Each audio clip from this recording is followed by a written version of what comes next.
Renai Litore, and I just wanted to take this opportunity to share a small word of encouragement with you today. Amen. So, in the book of Deuteronomy, chapter 31, verse 6, it states that, "Be strong and courageous. Do not be afraid or terrified because of them. For the Lord your God goes with you.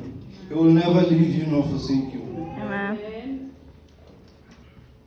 Isaiah 41, verse 10. Isaiah chapter 41, verse 10.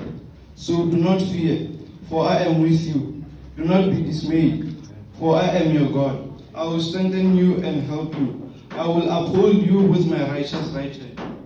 So in life, you may find yourself going through difficult times, and it's easy to feel discouraged or having.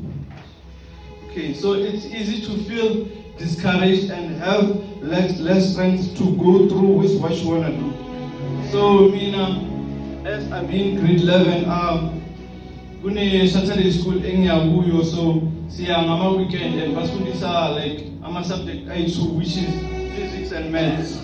So la esikoleni ngenza i-science, so inama subject I think 7, and lawa ma subject kune physics, maths, geography, and life science.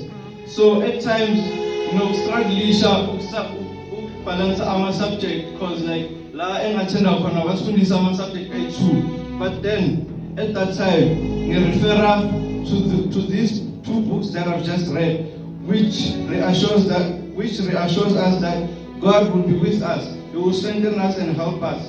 So this tells me that whatever that I'm going through, I must not give up. I must lean onto the word of God and pray that God will give me strength to overcome this.